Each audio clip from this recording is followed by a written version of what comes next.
He paraded his young lover during our divorce, but I was already planning my revenge. The living room was cold, not because of the weather, but because of the silence between them.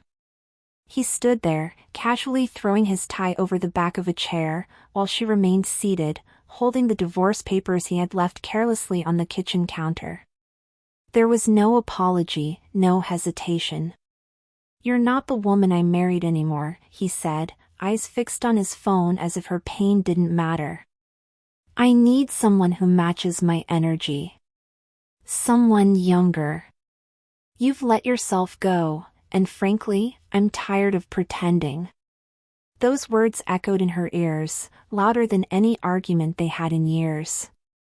After 2 decades of building a life together, sacrificing her career, raising their children, and supporting his every whim, he discarded her like she was some outdated accessory. She watched as he walked out, his cologne still lingering in the air, mixing with the bitterness that now filled her lungs.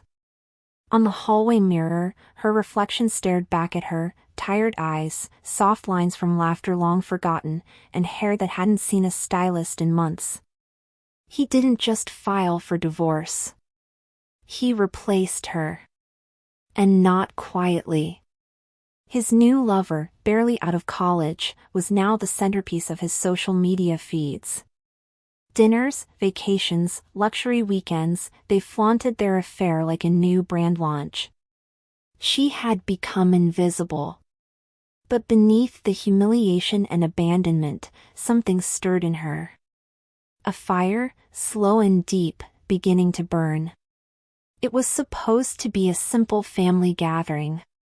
His parents had invited everyone over to keep things cordial, as they said. But as she entered the room, all eyes turned, not with warmth, but with awkward pity.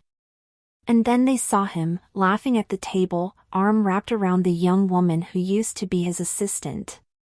The same girl she had once invited into their home for dinner.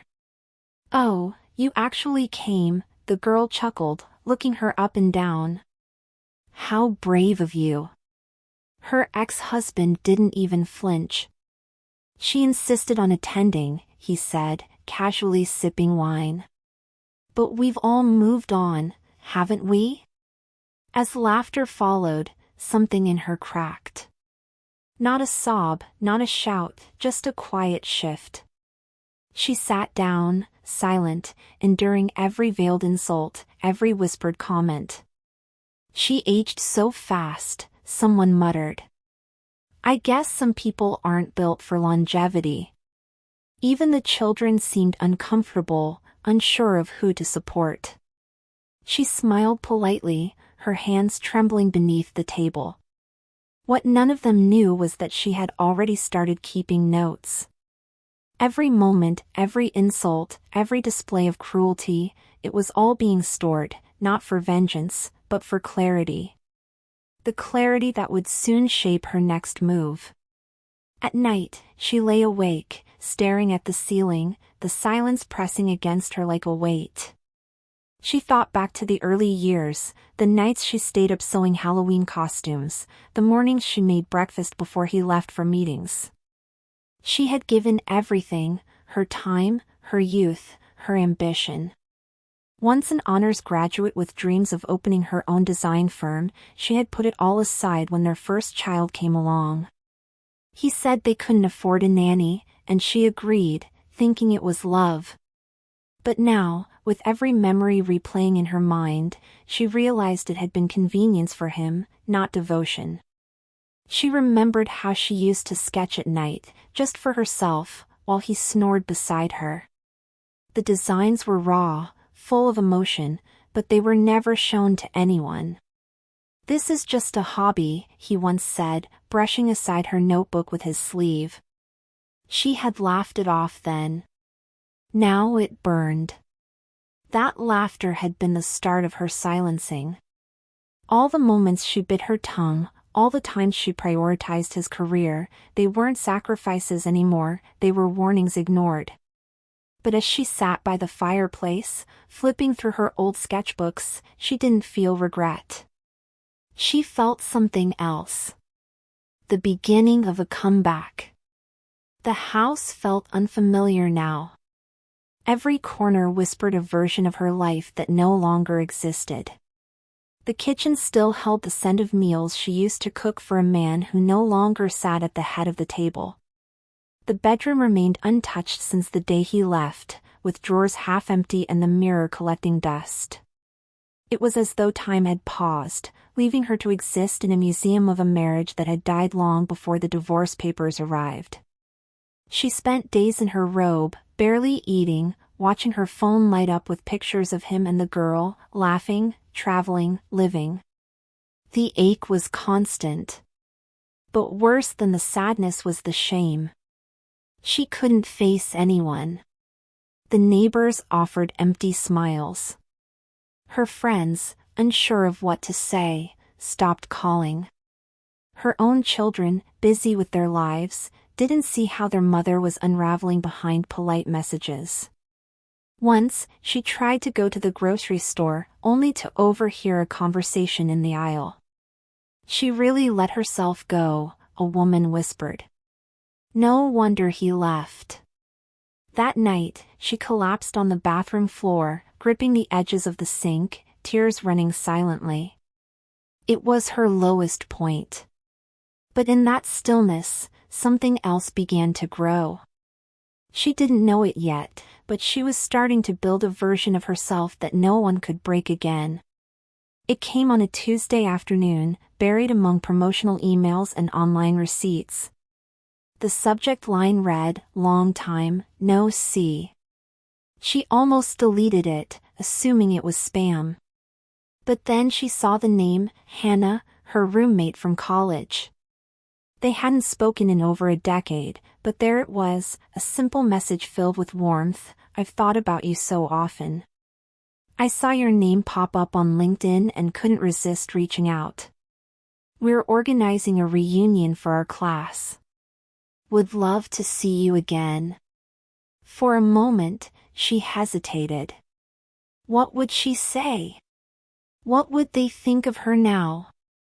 But then she realized something. These were people who knew her before the marriage, before the sacrifices, before she forgot who she was. Maybe she needed that reminder. She responded with a short, nervous yes. As the days passed, she began to prepare. Not just her appearance, but her confidence. She went through her closet, tried on old clothes, practiced her smile in the mirror. The woman she used to be wasn't gone, she was buried under layers of pain and compromise. And now, for the first time in years, she was ready to start digging herself out. The day of the reunion drew closer, and so did her doubts. She stood in front of the mirror for the first time in months, not to brush her hair or put on makeup, but simply to really look. The face staring back was familiar yet unfamiliar. There were new lines near her eyes, the result of years without rest, and a quiet sorrow in her gaze that hadn't been there before. But there was also resilience, a quiet strength carved from everything she'd endured. With trembling fingers, she applied a touch of foundation, not to impress anyone, but to remind herself she still mattered. As she zipped up a navy blue dress that had been gathering dust at the back of her closet, she barely recognized the woman in the mirror. But something inside her whispered that this wasn't a stranger, it was her, reborn. She stepped back, adjusted the collar, and let her hair fall naturally over her shoulders. There were no drastic changes, just small affirmations. A hint of lipstick. A modest necklace. She didn't need to prove anything to anyone. This wasn't about revenge, not yet. It was about reclaiming the woman she had forgotten in the rush of life. The mirror didn't lie. She was still here. The reunion hall was filled with music, laughter, and echoes of the past. She walked in slowly, unsure of how she would be received. Old classmates buzzed in clusters, comparing jobs, children, and life milestones. She felt like a ghost drifting between timelines. Then a voice called her name, soft, surprised, but warm. It was Hannah, just as vibrant as she remembered, with a hug that felt like home. "You look amazing," she said, genuinely. "I wasn't sure you'd come." That single comment cracked the shell of fear she had built around herself. She didn't feel like a discarded ex-wife anymore. She felt seen. As the evening progressed, more familiar faces appeared, and so did the memories. People asked what she had been up to. She didn't lie, but she didn't shrink either. "I'm in transition," she said. "Learning to prioritize myself again." Some nodded with empathy, others offered job tips or contacts. One man, Ian, who had been top of their class in business school, paused after hearing her speak. "You were always sharp," he said. "If you're ever looking to get back into the game, let me know. We're expanding our team." She smiled politely, not quite ready to believe such doors could open again, but the seed had been planted. The drive home felt different that night. There was no weight on her chest, no tears pooling behind her eyes.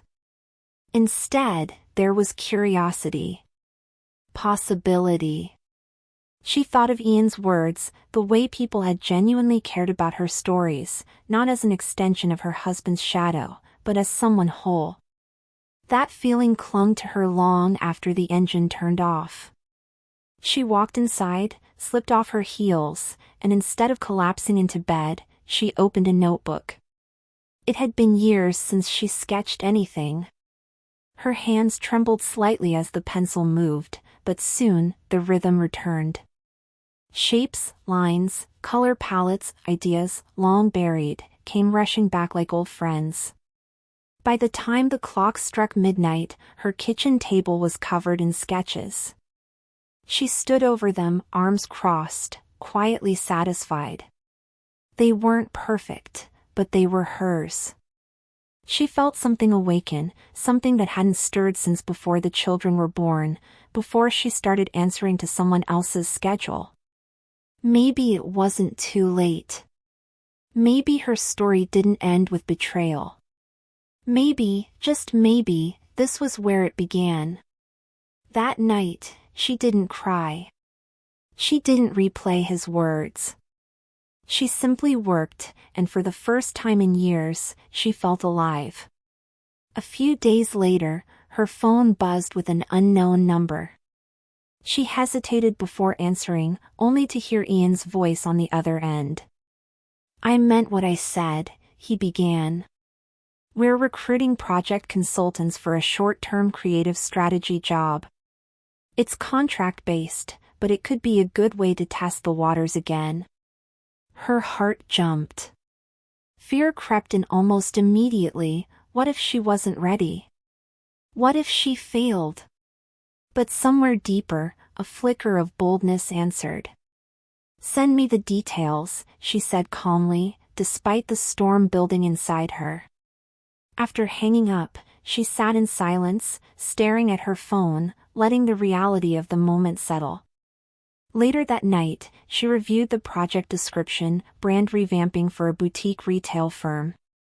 She understood the jargon, the expectations, the tools. It was familiar, like riding a bike after years off the seat.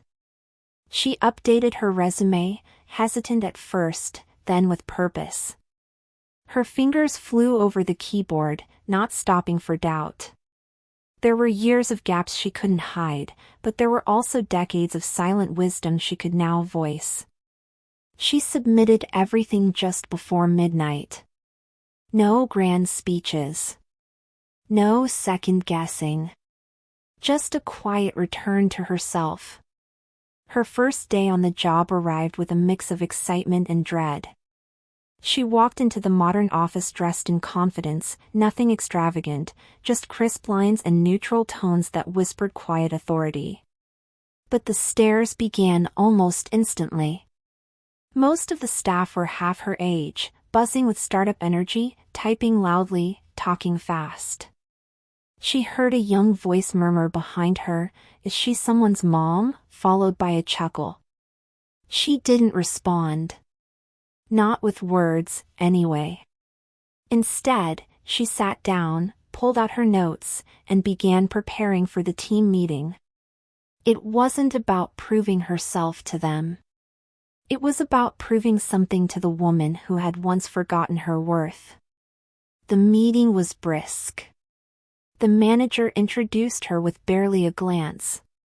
"She'll be assisting with brand review," he said, before launching into numbers and timelines. She offered a few suggestions, each met with silence.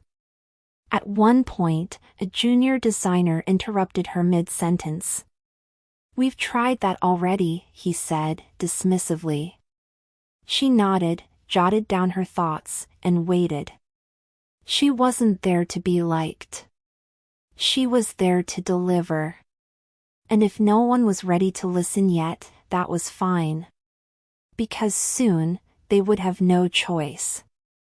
The second week brought more silence than support. Her contributions were met with forced smiles or quick redirections. During coffee breaks, conversations died the moment she approached. In team chats, her name was skipped when praise was given. "She's too old school," someone whispered in the elevator, not realizing she was right behind them. Each word hit like ice on skin, but she didn't flinch. She remembered similar whispers when she first quit her job to raise her children, how they said she'd never return to the industry. Back then, she believed them. This time, she didn't. Rather than shrinking, she watched. Listened. Took notes. She started noticing things the younger team overlooked: flaws in branding alignment, missed audience cues, inconsistency in design language. At home, she stayed up late refining her proposals, carefully constructing feedback that didn't just point out problems, but brought real solutions. She didn't try to prove anything during meetings anymore. She let her work speak. She knew silence could be weaponized, but also that silence, when deliberate, could command more respect than noise. On a rainy Wednesday afternoon, she submitted a revised brand strategy proposal directly to the senior manager. It was thorough, forward-thinking, and subtly addressed many of the overlooked mistakes the team had been repeating. She didn't expect an immediate reply. But later that evening, as she was preparing dinner, her phone buzzed. The message was brief but powerful: "Impressive work. Let's discuss this next week. Eric." It was the first time anyone in leadership acknowledged her directly. She didn't smile, didn't celebrate. She simply closed her eyes and breathed deeply, letting the validation sink into the spaces that once held self-doubt. The next day, there was a slight shift. One of the junior analysts approached her desk. "Hey, I read your notes. That part about the brand voice really smart." It wasn't a grand moment. It was small, hesitant, but it was a crack in the wall. She replied with a quiet thanks, not feeding into it. The change she wanted wasn't applause. It was momentum. And it was starting. She continued working, calmly and consistently. Not chasing recognition, but earning it inch by inch, quietly reclaiming the professional respect she had once surrendered without realizing. By the third week, the tone in the office began to shift. People no longer looked through her, they looked at her. In meetings, her comments were met with thoughtful nods. During one presentation, the marketing director paused, turned to her, and asked for her opinion directly. "You've seen more of this than we have," he said. That phrase, simple as it was, landed with unexpected weight. Experience. The very thing they once used to exclude her was now being called upon for insight. She gave her opinion with clarity and precision, grounding every thought in data and purpose. Later that day, a design intern approached her sheepishly, holding a notebook. "Do you mind reviewing my layout? I'd really like your feedback." She agreed without hesitation. That night, she worked on her own presentation deck, one that would pitch a full rebranding concept. It was risky, bold even. But she had learned that staying small didn't protect you. It just made you easier to overlook.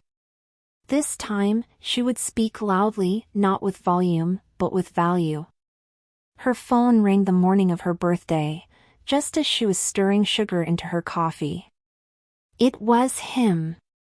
Her ex-husband's name flashed on the screen like a ghost from another life. She hesitated, then answered. "Happy birthday," he said with that same amused tone he always used when pretending to be kind. "I hope you're enjoying your new internship?"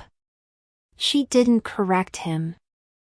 "I am," she replied simply, letting his sarcasm die in the silence. He kept talking, bragging about a new property, his girlfriend's latest trip to Italy, how relaxed his life had become. "Freedom suits me," he added with a smug laugh. Before hanging up, he left her with one final jab. "But really, good for you. Staying busy at your age is important." "I mean that." She stared at the wall, the phone still warm in her hand. His voice no longer had the power to freeze her. In fact, it amused her, how desperate he was to remain superior in a race she'd stopped running. She placed the phone down gently and returned to her notes. She had a presentation to prepare, one that could change everything. She didn't expect to see them. Not that day, not in that place. But as she entered the small cafe near the office, there they were, her ex-husband and the young woman he had left her for, sitting by the window, laughing over coffee. He saw her before she could turn away. Well, he said loudly, enough for nearby tables to hear. "Didn't expect to see you here, working woman." The girl giggled and added, "You're still doing that office thing? That's cute." Her stomach twisted, but she didn't show it. "Yes," she said, placing her order calmly. "It's going better than expected." She turned to leave when the girl leaned forward, mocking. "I saw your name on the website. You're just support staff, right? I thought you had more ambition than that." Without changing her tone, she looked back and said, "I'm exactly where I need to be. But thank you for reminding me why I left the past behind." The smile on her face didn't waver as she exited the cafe, but inside, a storm brewed. It wasn't anger, it was focus. She was tired of surviving. It was time to rise. Back at the office, she intensified her work on a confidential pitch, one quietly assigned to her by the senior manager after noticing her growing influence. It was a high-stakes project, rebranding an entire retail chain struggling with identity crisis. She spent late nights cross-analyzing trends, behaviors, and emotional anchors in customer loyalty. Her approach wasn't flashy. It was grounded, intuitive, and detailed in ways others hadn't dared attempt. While the younger team scrambled to impress with aesthetics, she focused on essence. Her years of life experience weren't baggage, they were the very lens needed to reconnect the brand with real people. The only catch? She wasn't allowed to talk about the project until final approval. So, while others in the office bragged about their assignments, she remained quiet, observing their shallow strategies with a knowing smile.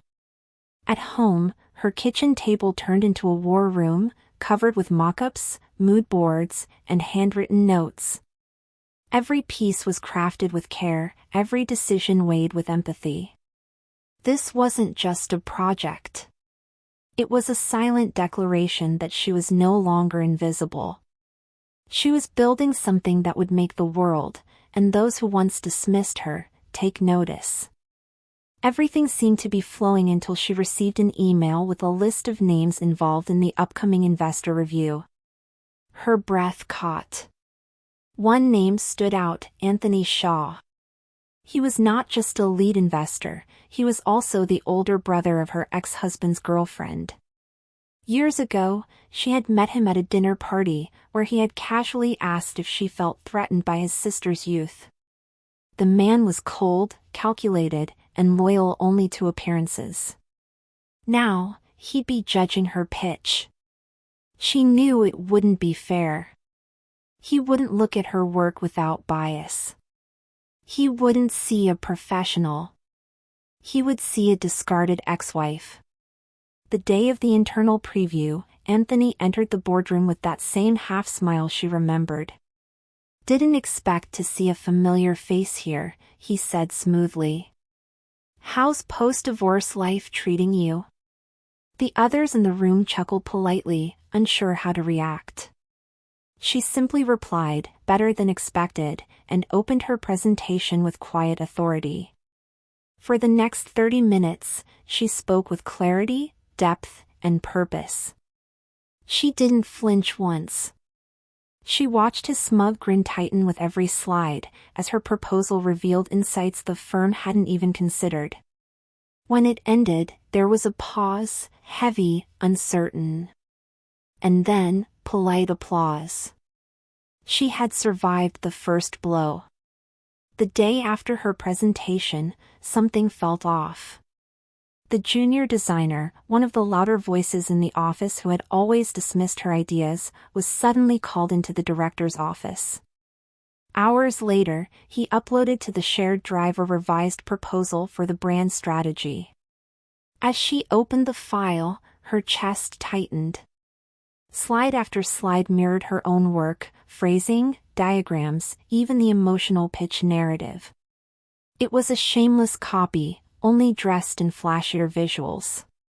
He had stolen her concept, made minor tweaks, and tried to pass it off as his own. Anger burned in her throat, but she didn't scream. She took screenshots. She organized timestamps. And she waited. She walked calmly to the manager's office with evidence in hand. She didn't need to plead. She presented the truth, facts layered with professionalism. "This work was not his," she said, placing the files on the desk. "Here is the original trail." The manager's face darkened as he flipped through the documentation. Later that afternoon, an email was sent to the entire department. The junior designer had been dismissed for ethical misconduct. No further details were shared, but the silence that followed was louder than any apology. She had defended herself, not through anger, but through unshakable clarity. She didn't just protect her name. She solidified her presence. Following the incident, she noticed a difference in the way people looked at her. There was less arrogance, more caution, maybe even admiration. The project was reassigned to her exclusively, with full control over execution and implementation. Her insights were now included in executive summaries, her voice sought in decisions beyond branding. It was as if the moment she stopped needing validation, it arrived organically. She no longer lingered in the corners of meetings. She sat at the table. She leaned in. Her words weren't suggestions, they were directives. Her resilience had carved a place no title could have offered her before. Weeks passed, and the project neared launch. Clients praised the clarity of the rebrand, noting how it felt authentic, mature, and unexpectedly human. Her fingerprints were all over it, yet she remained gracious. "It was a team effort," she said publicly. But those who had once mocked her now knew who had carried the vision. During one strategy review, the marketing director smiled and said, "We could use someone like you in leadership, you know." She thanked him, not with desperation, but with dignity. Because she finally understood, her value was no longer a question to be asked, it was an answer already known. Late one Friday evening, as she was organizing the last pieces of the campaign, she received an envelope at her desk. No sender. Just her name in neat handwriting. Inside was a formal invitation to speak at the National Branding and Identity Conference, a panel reserved for industry leaders. At first, she thought it was a mistake. But the note inside made it clear, her project had caught attention, and she was being asked to present it herself. Her breath caught. The conference would be attended by executives, designers, investors, and by sheer coincidence, it was being coordinated by none other than her ex-husband's girlfriend, now a rising PR strategist. She reread the invitation twice before placing it on her desk. The irony didn't sting, it empowered her. She wouldn't attend for revenge. She would attend for the same reason she accepted that first contract, to reclaim her place, her purpose. That night, she stared out the window, the city lights blinking in rhythm with her heart. For so long, she had survived in silence. But now, her voice was being requested, on stage, under lights, in front of those who once saw her as irrelevant. And this time, she would not whisper. She would speak. The weeks leading up to the conference passed quickly. Between preparing for the panel and finalizing the rebranding launch, her days became a blur of rehearsals and meetings. Yet in the quiet hours of the night, anxiety still crept in. What if they remembered her only as someone's ex-wife? What if all her work was overshadowed by whispers and stares? She fought those thoughts the only way she knew how, by preparing relentlessly. She rewrote her speech again and again, not to impress, but to be understood. Her goal wasn't applause. It was clarity.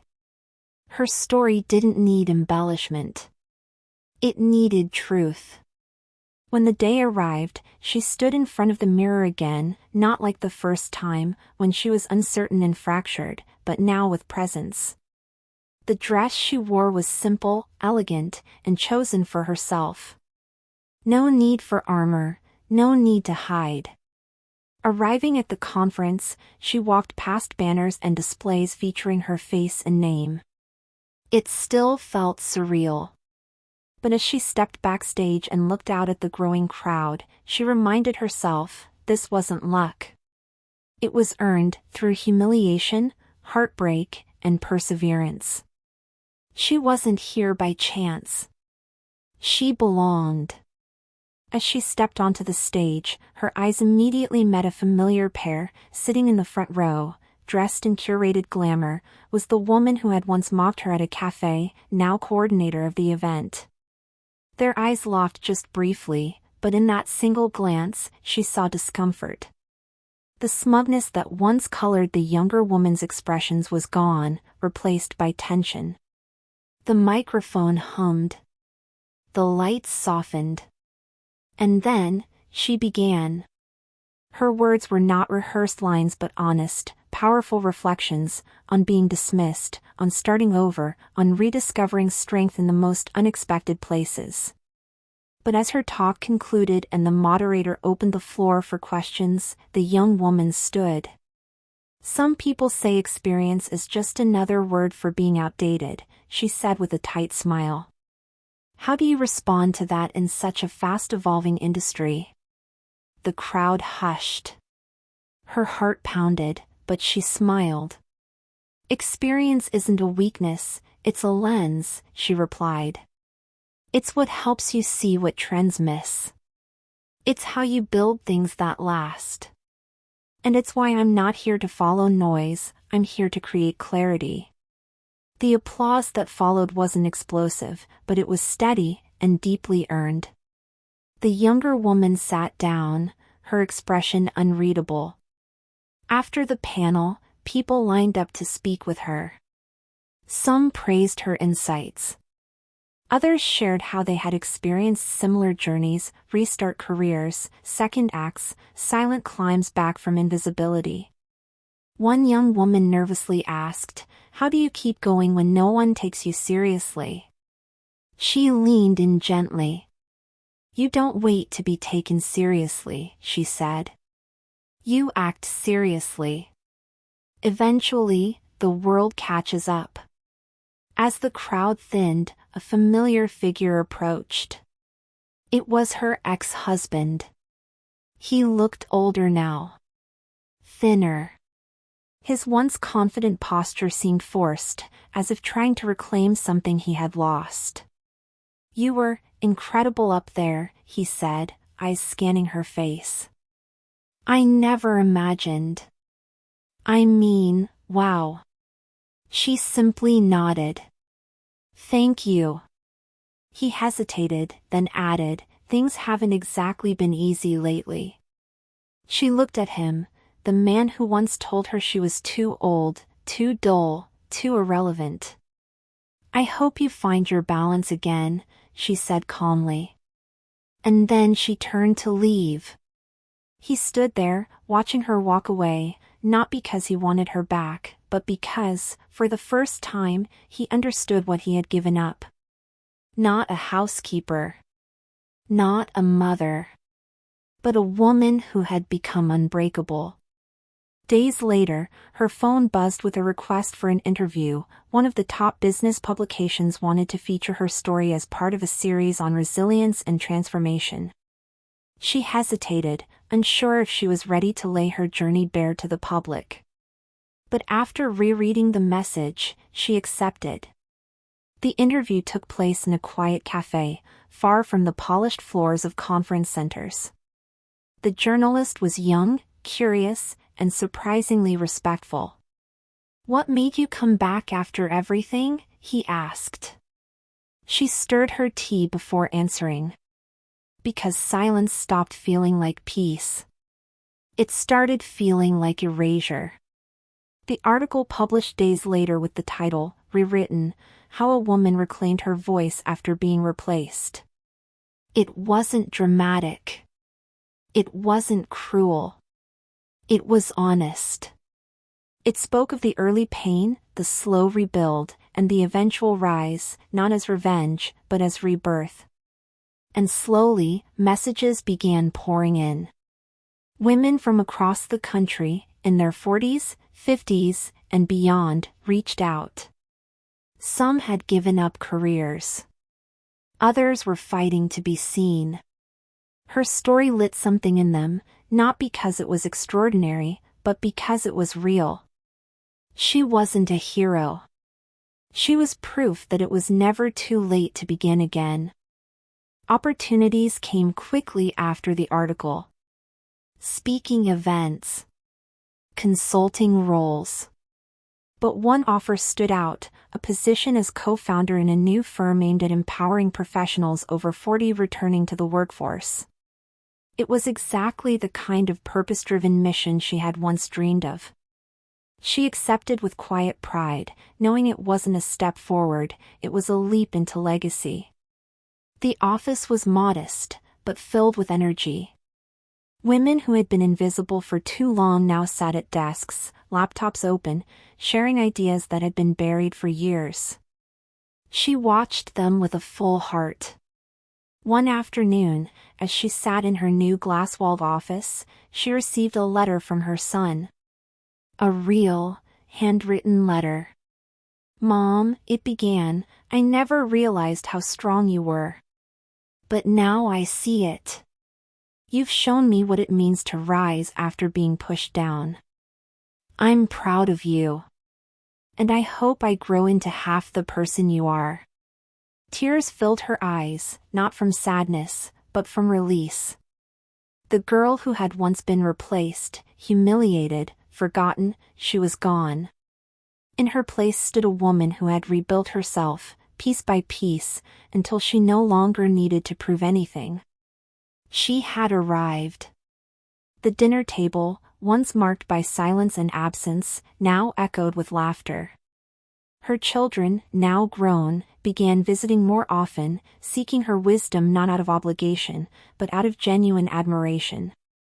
They asked about her work, her new company, even her thoughts on current trends. One evening, her daughter placed a hand over hers and said softly, "You're my role model now." That simple sentence brought tears to her eyes. For years, she had felt like a ghost in her own home. Now, she was being seen, not just as a mother, but as a woman of strength. At a family gathering, one of her nieces approached her with a school project about inspirational women. Without hesitation, she had chosen her. "You started over. You didn't give up." "That's powerful," the girl said.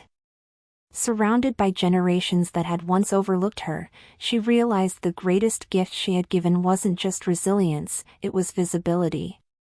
She was showing the women around her that transformation doesn't belong to the young. It belongs to the brave. While cleaning out an old drawer, she found a weathered envelope addressed in her ex-husband's handwriting. It had been written during the early days of their separation and forgotten behind paperwork. The words inside were sharp, dismissive, cruel. "You won't survive without me," it said. "You're too soft. You'll fade." She sat with it for a moment, not with sadness, but with clarity. He had written it to wound her. At the time, it probably would have. Now, it only confirmed how far she had come. She didn't crumble. She didn't fade. She rose. She folded the note neatly and placed it back inside the envelope, not to keep the pain, but to honor the contrast. It reminded her that doubt can be a gift when it's used as fuel. That letter had once been meant as a closing statement. Now, it was nothing more than a page in a book she had rewritten. She tucked it away, not in shame, but in triumph. A relic of who she used to be, and the proof of who she had become. She was attending a networking event downtown when she saw him again. Her ex-husband, alone this time. His appearance had changed, grayer, thinner, his suit less polished. He approached slowly, no longer with arrogance, but hesitation. "I heard about your company," he said. "It's everywhere. Congratulations." She smiled politely. "Thank you." He lingered for a moment, eyes searching. "I didn't treat you right," he finally admitted. "And now? I don't even know where I stand." There was no bitterness in her. Just distance. "You were part of my story," she said gently. "But I had to let that story go to find myself." He nodded, quietly defeated. "Do you think we could talk sometime?" She looked at him, not unkindly, but firmly. "I hope you find peace. But my life has moved forward. I'm not meant to walk backward." She turned and left, not in haste, but with dignity. Her closure had come, not from him, but from within. As her company flourished, she began mentoring women going through similar transitions: divorce, job loss, midlife reinventions. Each had a story shaped by shame, doubt, or fear. She listened, guided, and shared pieces of her journey, not to impress, but to offer proof that the climb was possible. The office became more than a business, it became a safe haven. A place where being over 40 was no longer a liability, but a strength.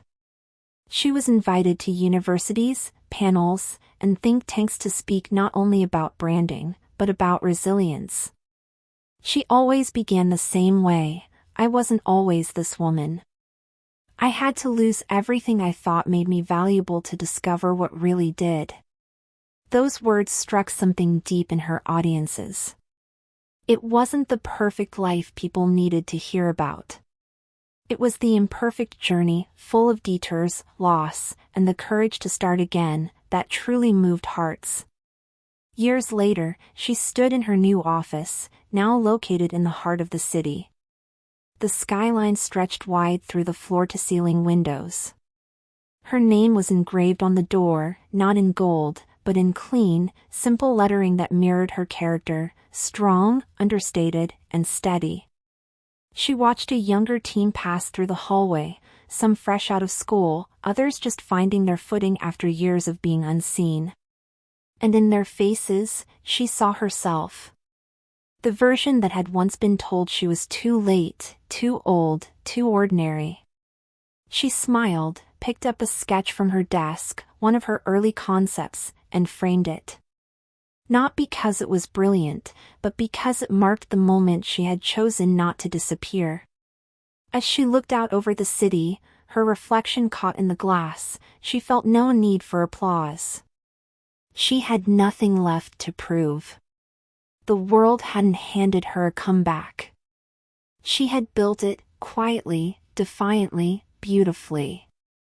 The woman once humiliated and left behind had not just survived, she had soared.